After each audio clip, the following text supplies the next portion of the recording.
አምላካችሁ ብሎ ስብከት ላይ ነህ። እርሱን መልስ እንጂ አይዞህ ተመለስ። ስለዚህ ሰው የምናመነ አምላኩ ኢየሱስ ክርስቶስ አምላክ እንዳለው አስተምሯል። የኤፌሶን ምዕራፍ 1:3 ጥያቄ ጠይቅ። ማብራሪያ አልተገለጸም። ሚስተር አልተገለጸም። ጥያቄ ኤፌሶን ምዕራፍ 1:3 ላይ የኢየሱስ ክርስቶስ አምላክ ይባረክ ይላል። ማን ነው የኢየሱስ ክርስቶስ አምላክ? ኤፌሶን ኦኬ ቴንክ ዩ። በደንብ አስተውል። ቅድም ነገር ያለው የክርስቶስ ምን ነው? አምላኩ ማን ነው? አምላኩና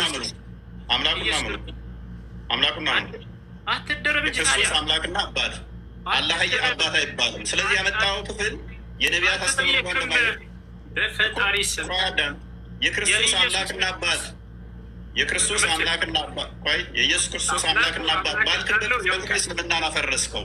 ቅድምም ብዬ ነግሬህ ነበረ። በስጋ በያዘው ስጋ ተረጋጋ። ምንም የምታውቀው የለም። ሚስተር አልተገለጠም። ተረጋጋ። የክርስቶስ አምላክና አባት ይባረክ ሲል እኮ አዳምጥ። ምላሽ ፈልግ። ምላሽ ልስጥ። ጥያቄ እንድገምልሽ ሰምቻለሁ። ጥያቄህን ጥቅሱን ሙሉን አንብቦ አምላክ አለ ማነው አምላኩ ብለን የጠየቀን እዚያ ላይ ምን ይላል መሰለህ? ጥቅሱ ላይ ቅድም ማስረጃ አንብቦ ጥቅሱን አዳም ተረጋ በል፣ ቀስ በል። የኢየሱስ ክርስቶስ አምላክ ይባረክ ይላል። ማን ነው ያ የኢየሱስ ክርስቶስ አምላክ? ክፍሉን አንብቦ ጥያቄ እሱ ነው። ጥያቄ ክፍሉን አንብበው። ጥያቄን መልስ። አትቀበልም? ጥያቄው የኢየሱስ ክርስቶስን አምላክ እያለ ይናገራል ጥቅሱ ላይ።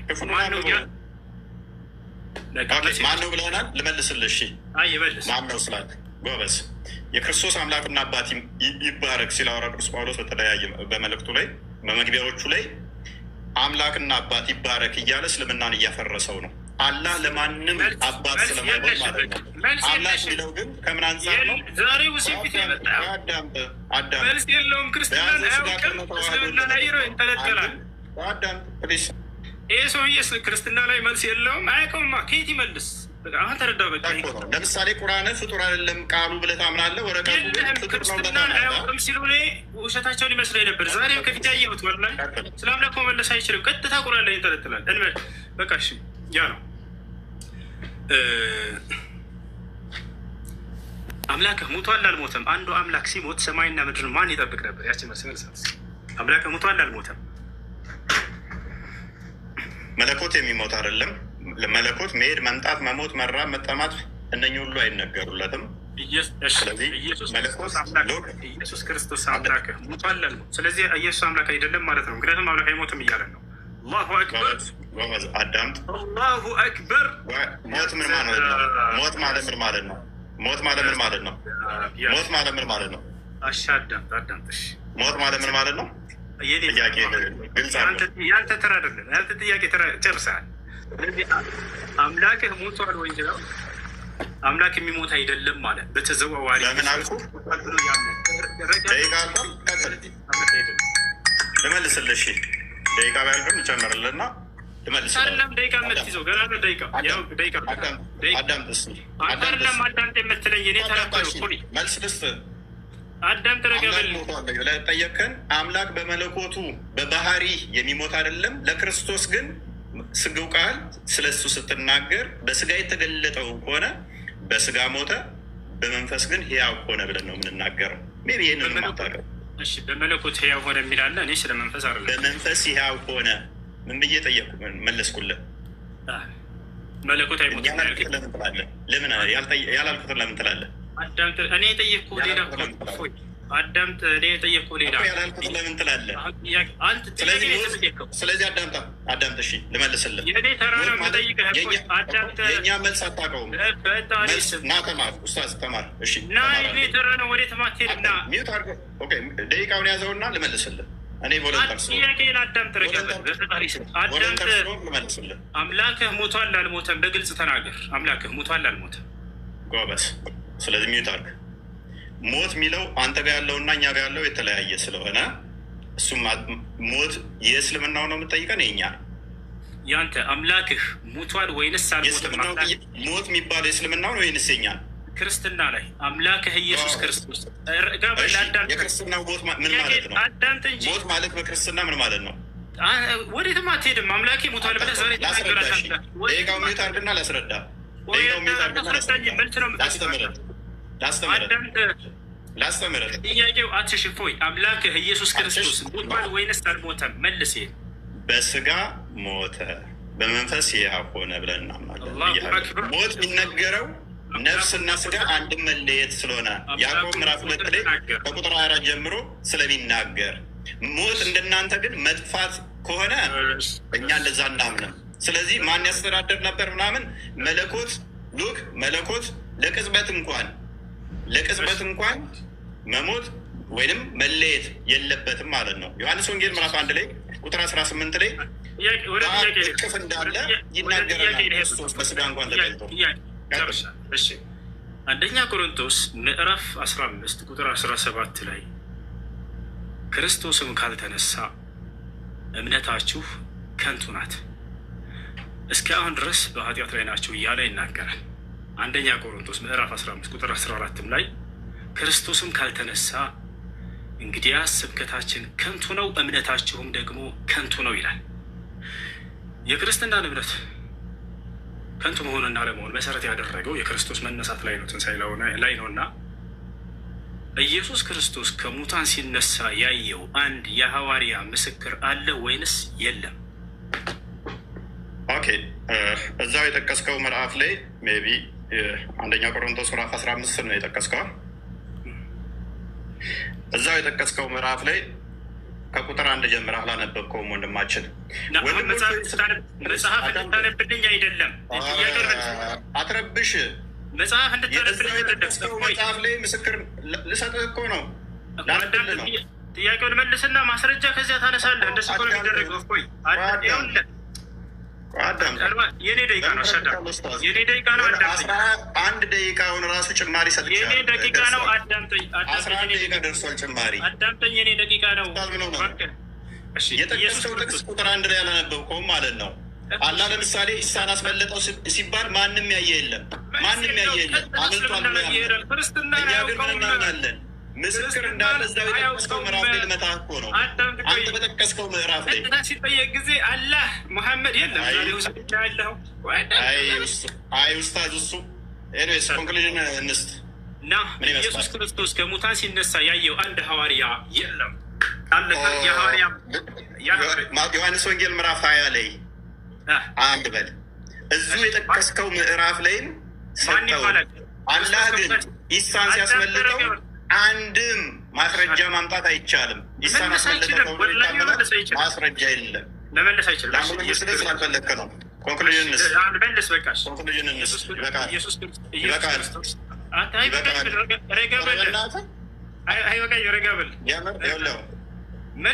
ጭማሪ ራሱ 10 ደቂቃ ደቂቃ ነው የምትይዘው። ያው እኔ ይዣለሁ፣ አሳይሃለሁ። ይኸው አሳይሃለሁ። ያው ስንት ደቂቃ? 9 ደቂቃ 10 ደቂቃ እየሆነ ነው። ጥሩ ትቀልዳለህ አንተ ኡስታዝ፣ ይመችህ። ኢየሱስ ክርስቶስ ከሙታን ካልተነሳ ክርስትናችን ከንቱ ነው፣ ስብከታችን ከንቱ ነው፣ እምነታችንም ውሸት ነው ብሏል ጳውሎስ። ስለዚህ ክርስቶስ ከሙታን መነሳቱን ያየ አንድ የሐዋርያ ምስክር አለ ወይንስ የለም? እፎይች መልሳት። እሺ ቆይ አዳምጥ አንዴ። ዮሐንስ ወንጌልን አላነበብኩም። አለ በደንብ አለ። ማን ይባላል የሐዋርያ ከሙታን ሲነሳ ያየው? እኮ አዳምጣ ማስረጃ ስለተሰጠኛለህ። እፎይ ማን ይባላል ያየው ሐዋርያ ከሙታን ሲነሳ? ማዳመጥ ማትፈልገው ያው እያዳመጥኩ ነው። ጥያቄ መልስ። ማን ነው የሐዋርያ ያየው? ማን ይባላል? ስላየሁት እኮ ነው። እንደገና ቤታቸው ይገባል እኮ። ጥያቄ መልስ። ከሙታን ሲነሳ ያየው አንድ ሐዋርያ ማን ይባላል? ማን ይባላል? ከሙታን ሲነሳ ያየው ለምንድን ነው የማትረጋገው? አዳምጥ በሚል ቃል አትደበቅ። ማን ይባላል? ከክርስቶስ ከሙታን ሲነሳ ያየው ሐዋርያ ማን ይባላል? ጎበዝ። እሺ አዳምጥ። እንደ ሞት አምኗል።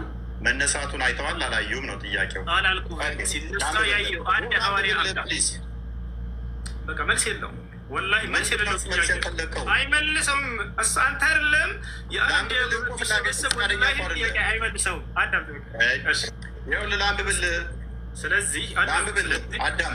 በዚያም ሰዓት ተነስተው ወደ ኢየሩሳሌም ተመልሱ፣ ከእርሱ ጋር ነበሩ። ጌታም በእውነት ተነስቷል፣ ለስምዖንም ታይቷል እያሉ በአንድነት ተሰብስበው አገኟቸው። ዮሐንስ ወንጌል ምዕራፍ 20ንም ከቁጥር 1 ጀምሮ አንብበው እነ ስምዖን እንዴት እንዳገኙ ከዛ በኋላም ደግሞ እንዴት እንደታየላቸው ተገልጿልና ቅድም የጠቀስከው ምዕራፍ ላይ በደንብ እዛው ያስቀምጠዋል። ና ክርስቶስ ከሙታን ሲነሳ ትንሣኤ ሲያደርግ ያየው ሐዋርያ ማን ይባላል? ስሙ አንድ ሐዋርያ ሜቢ አይሰማም እንደ ውሳዙ ምን ሆነ ነው? መልስ የለም። በዚያን ሰዓት ተነስተው ወደ ኢየሩሳሌም ተመለሱ። 11 ከእርሱ ጋር የነበሩትም ጌታ በእውነት ተነስቷል፣ ለስምዖንም ታይቷል። ኢየሱስ ክርስቶስ ከሙታን ሲነሳ ያየው ማን እየተናገራለሁ? መረዳት አትችልም እንዴ ኡስታዝ? መረዳት አትችልም? መልስ የለም። ያን ሐዋርያ ስም መናገር አይችልም። ምክንያቱም ይህንንም ሲነጋገሩ ኢየሱስ ራሱ በመካከላቸው ቆሞ ሰላም ለእናንተ አላቸው። አየህ አይደለ? አንድ አሁን አድርጋ አሁን መልስ ደቂቃን አልጨረስክም። አሁን በቃ ተረጋጋ። ያው እየቆጠረልህ ነው 11 ደቂቃ ደርሶታል። አሁንም እንደገና አስጀምሬልህ 7 ደቂቃ እየሄደልህ ነው። ክርስቶስ ከሙታን ካልተነሳማ ክርስትናችን ከንቱ ነው ብሏል ጳውሎስ። ማነው እምነታችን ከንቱ ነው ብሏል። ስለዚህ ክርስቶስ ከሙታን ሲነሳ ያየው ሐዋርያ ማን ነው ብለው ይሄ ሰውዬ ስሙን ሊጠቅስ አልቻለም። ጥያቄ ጠየቅ፣ ማብራሪያ አይደለም ኡስታዝ፣ ማብራሪያ አልተጠየቅም። አላህ ኢሳን ሲያስመልጠው ያየም የለም፣ ማን ነው በሱ ቦታ የተሰቀለው ሚያቅ የለም፣ ኢሳ ተመልሶ ይመጣልም የሚል በቁርአን ውስጥ ሽታው የለም። ስለዚህ ሌሚሆን አርጉመንት ዛት ትምጣ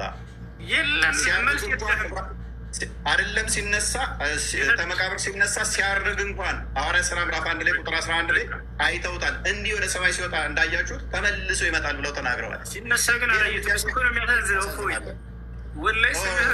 ሲነሳ ደግሞ ከተነሳ በኋላ ነው። አየህ ሲነሳ ግን አላየትም አይደል? ይሄን ታምናለህ? ሲነሳ ግን አላየትም። ጎበዝ አላየትም እኮ ተነስቶ አይደለ?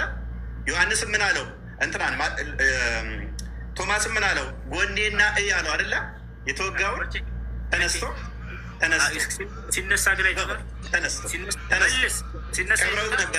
ቀብረውት ነበረ።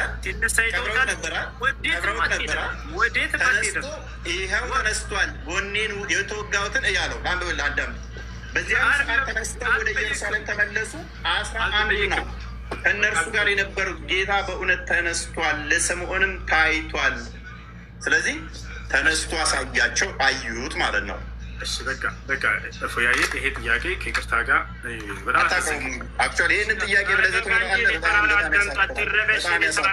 ይህንን ጥያቄ ብለህ ዘ መምጣት ጥያቄ ብለህ ዘ መምጣት አዳምጥ እንጂ እኔ ደቂቃ እኮ ነው። እፎይ ረጋ ብለህ በቃ ጥያቄ ብለህ ዘ መምጣት ዮሐንስ ወንጌል ምዕራፍ 20 አንብበው። ለማንኛውም ሽቶ ወደ መቃብሩ ጋር ሲሄዱ ተነስቶ አግኝተውታል። ከመቃብር ተነስቶ መቃብሩን ድል አድርጎ ተነስቷል። ይሄና የአንተም ጌታ ባታምነው ተነስቷል። ክብር ለክርስቶስ ይሁን።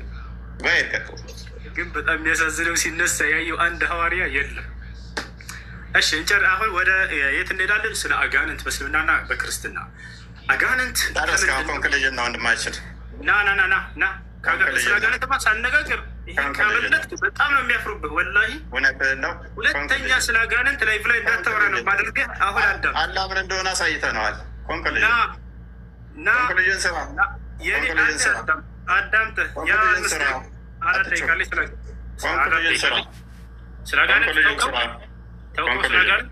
ደጋግሜ ነግሬሃለሁኝ።